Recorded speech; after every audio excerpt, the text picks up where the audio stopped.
दोस्तों नमस्कार। कहानी सुने बार बार। आप हमारे साथ सुन रहे हैं स्टोरी विथ रणजीत। सुनिए सुकून से। आज मैं आपको कहानी सुनाऊंगा। गुलजार साहब की कहानी है धुआं। गुलजार साहब हिंदी फिल्मों के एक प्रसिद्ध गीतकार हैं। इसके अतिरिक्त वे एक कवि, पटकथा लेखक, फिल्म निर्देशक, नाटककार तथा प्रसिद्ध शायर भी हैं। तो आइए सुनते हैं कहानी धुआं। धुआं में मुख्य पात्र है चौधरी, चौधराइन, मुल्ला और अनलोक। चौधरी और चौधराइन मुस्लिम समुदाय से ताल्लुक रखते हैं। चूंकि यह कहने से आपको कहानी समझने में ज्यादा आसानी होगी। तो आइए सुनते हैं कहानी धुआं। बात सुलगी तो बहुत धीरे से थी, लेकिन धीरे धीरे पूरे कस्बे में धुआं भर गया। चौधरी की मौत सुबह 4 बजे हुई थी। 7 बजे तक चौधराइन ने रो धोकर होश संभाले और सबसे पहले मुल्ला खैरुद्दीन को बुलाकर और नौकर को सख्त ताकीद की कि कोई जिक्र न करे। नौकर जब मुल्ला को आंगन में छोड़कर चला गया तो चौधराइन मुल्ला को ऊपर ख्वाबगाह में ले गई, जहां चौधरी की लाश बिस्तर से उतारकर जमीन पर बिछा दी गई थी। 2 सफेद चादरों के बीच लेटा एक जर्दी माइल सफेद चेहरा, सफेद भौवें, दाढ़ी और लंबे सफेद बाल। चौधरी का चेहरा बड़ा नूरानी लग रहा था। मुल्ला ने देखते ही इन्नल्लाह व इन्ना अलैहि राजिऊन पढ़ा।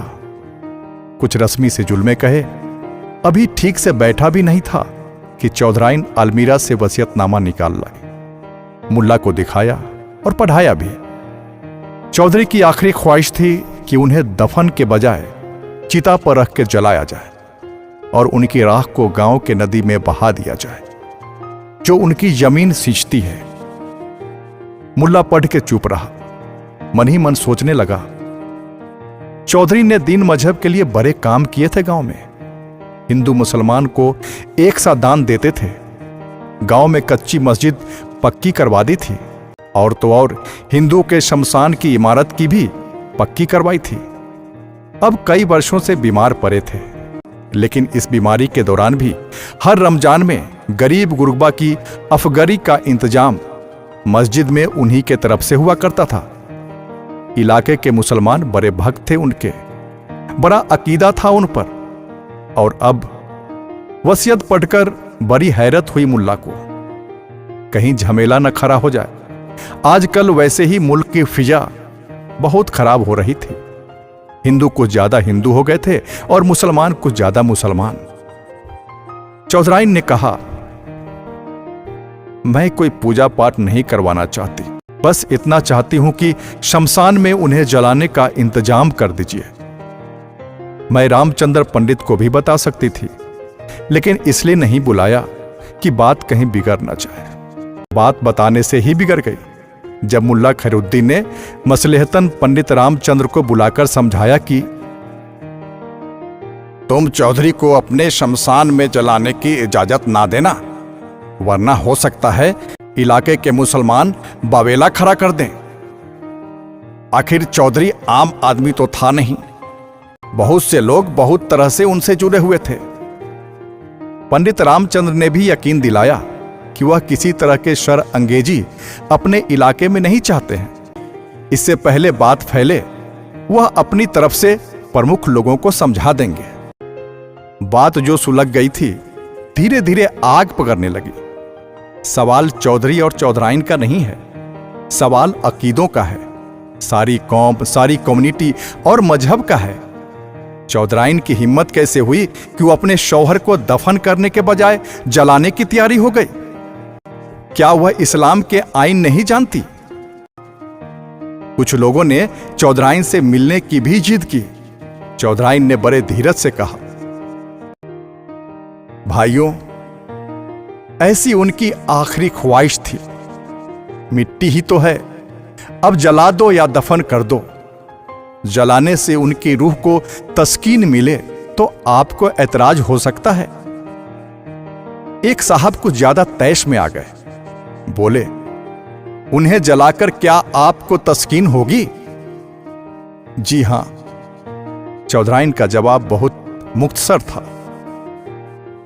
उनकी आखिरी ख्वाहिश पूरी करने से ही मुझे तस्कीन होगी। दिन चढ़ते चढ़ते चौधराइन की बेचैनी बढ़ने लगी। जिस बात को वह सुलह सफाई से निपटाना चाहती थी वह तूल पकड़ने लगी। चौधरी साहब की इस ख्वाहिश के पीछे कोई पेचीदा प्लॉट, कहानी या राज की बात नहीं थी। न ही कोई ऐसा फलसफा था जो किसी दीन मजहब या अकीदे से जुड़ता हो। एक सीधी सादी इंसानी ख्वाहिश थी कि मरने के बाद मेरा कोई नाम व निशान ना रहे।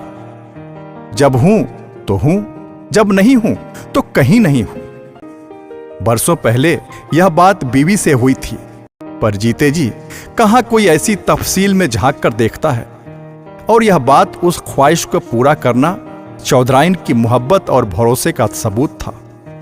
यह क्या कि आदमी आंख से ओझल हुआ और आप तमाम ओहदे पैमाने भूल गए। चौधराइन ने एक बार बीरू को भेजकर रामचंद्र पंडित को बुलाने की कोशिश भी की थी, लेकिन पंडित मिला ही नहीं। उसके चौकीदार ने कहा, देखो भाई, हम जलाने से पहले मंत्र पढ़ के चौधरी को तिलक जरूर लगाएंगे।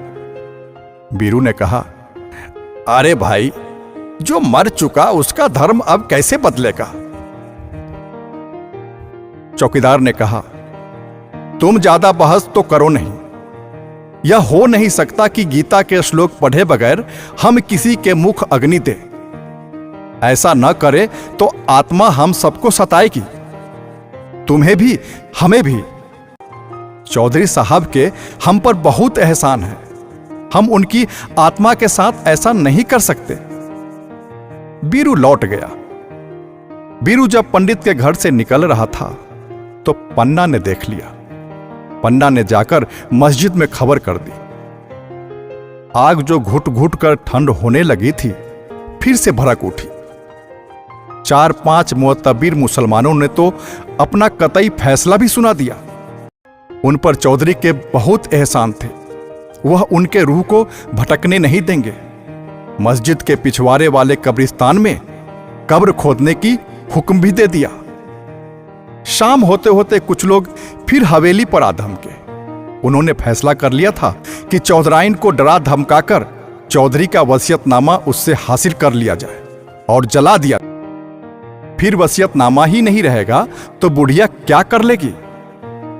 चौधराइन ने शायद यह बात सुन ली थी।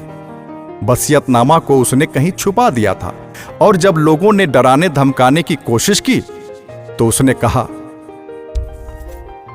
मुल्ला खैरुद्दीन से पूछ लो, उसने वसीयत देखी है और पूरी पढ़ी है, और अगर वह इनकार कर दे तो? लोगों ने कहा।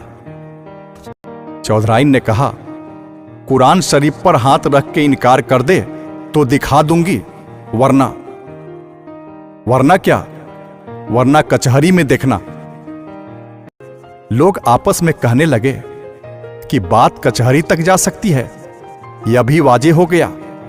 हो सकता है चौधराइन शहर से अपने वकील को और पुलिस को बुला ले। पुलिस को बुलाकर उनकी हाजिरी में अपने इरादे पर अमल कर ले। और क्या पता वह अब तक उन्हें बुला भी चुकी हो, वरना शौहर की लाश बर्फ के सीलों पर रखकर कोई कैसे इतनी खुद एतमादी से बात कर सकता है?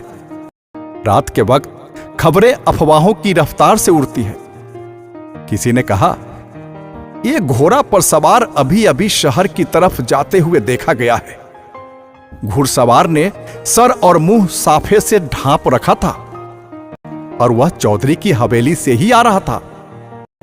एक ने तो उसे चौधरी के अस्तबल से निकलते हुए भी देखा था। खादू ने कहा कि उसने हवेली के पिछले अहाते में सिर्फ लकड़ियां काटने की आवाज ही नहीं सुनी, बल्कि पेड़ गिरते हुए भी देखा है। चौधराइन यकीनन पिछले अहाते में चीता लगवाने का इंतजाम कर रही है। कल्लू का खून खौल उठा। बुजदिलो, आज रात एक मुसलमान को चीता पर जलाया जाएगा और तुम सब यहां बैठे आग की लपटें देखोगे। कल्लू अपने अड्डे से बाहर निकला। खून खराबा उसका पेशा है तो क्या हुआ? ईमान भी कोई चीज है? ईमान से अजीज तो मां भी नहीं होती है यारो। 4-5 साथियों को लेकर कल्लू पिछली दीवार से हवेली पर चढ़ गया। बुढ़िया अकेली बैठी थी लाश के पास। चौंकने से पहले ही कल्लू की कुल्हाड़ी सर से गुजर गई। चौधरी की लाश को उठाया और मस्जिद के पिछवाड़े ले गए, जहां उनकी कब्र तैयार थी।